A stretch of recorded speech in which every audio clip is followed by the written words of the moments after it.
The Boys Season 5 premiered on Amazon Prime Video on April 8th, 2026, the fifth and final season of Eric Kripke's superhero satire, with 8 episodes closing out a 7-year run. The show had one job, and the story it spent 4 seasons building.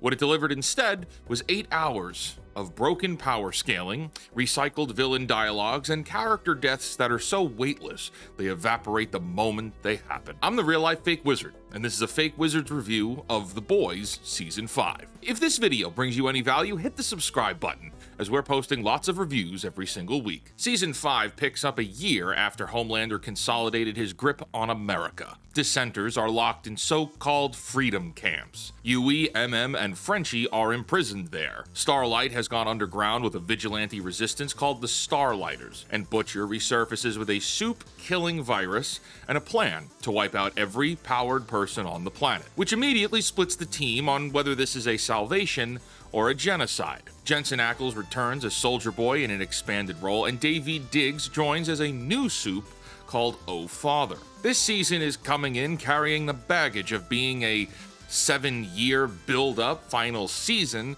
but also needs to pay off specific mystery boxes, like how the boys kill Homelander. And spoiler alert, none of it is satisfying. Part 1, 8 episodes, and the clock still runs out. Strip away the emotional padding, and the plot of Season 5 is 2 groups of people chasing MacGuffins in opposite directions. The boys hunt for a way to make the soup-killing virus work. Homelander and Soldier Boy hunt for the V1 to make Homelander immortal. Both hunts play out across the entire season with a kind of lukewarm urgency. This structure is redundant by episode 3 and exhausting by episode 6, and the show fills every gap between plot beats, which there are many of gaps, with characters processing their feelings at a pace that suggests the writers didn't have any real plans for fulfilling the stakes promised in Season 1. Ashley's arc is a good example. She spends the season battling with the idea of defecting from Homelander's regime across the entire season. The concept could have worked as a compressed 2-episode turn,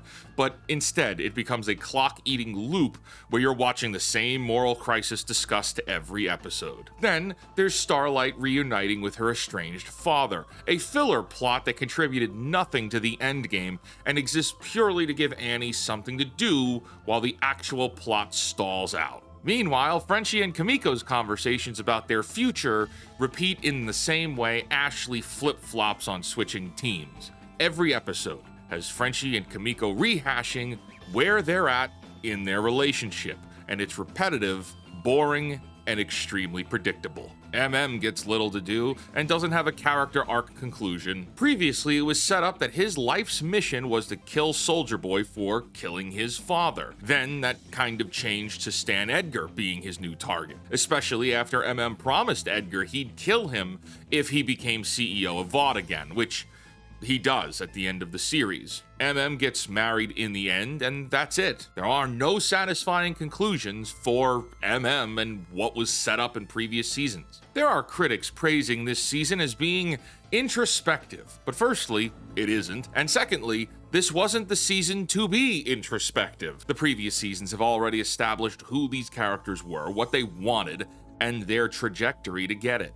Sure, we can have a feelings chat every now and then, but this was supposed to pay off to a 7-year build-up. The audience is here for a resolution, but the writers spend all the time on the clock in a group therapy session. Part 2, the power scaling problems. Power scaling is a phrase that is sweeping the internet now because of The Boys. Character abilities flex and change to fit whatever the current scene requires. The show entirely abandons internal consistency. The Deep throughout the series has impenetrable skin, yet in the end, he's impaled by an octopus. Homelander, who already has Superman-level powers, spends the bulk of the season chasing V1 while the show burns episodes on his buddy cop arc with Soldier Boy, which conveniently doubles as a soft pilot for the upcoming Vought Rising prequel series. When he finally gets the V1, it's supposed to make him immortal, and there are scenes depicting that he might be more powerful now. Yet, In the final fight, he's the weakest he's been in the whole series, easily being defeated. He's fast enough to throw parody Elon Musk into space and come back in 4 seconds.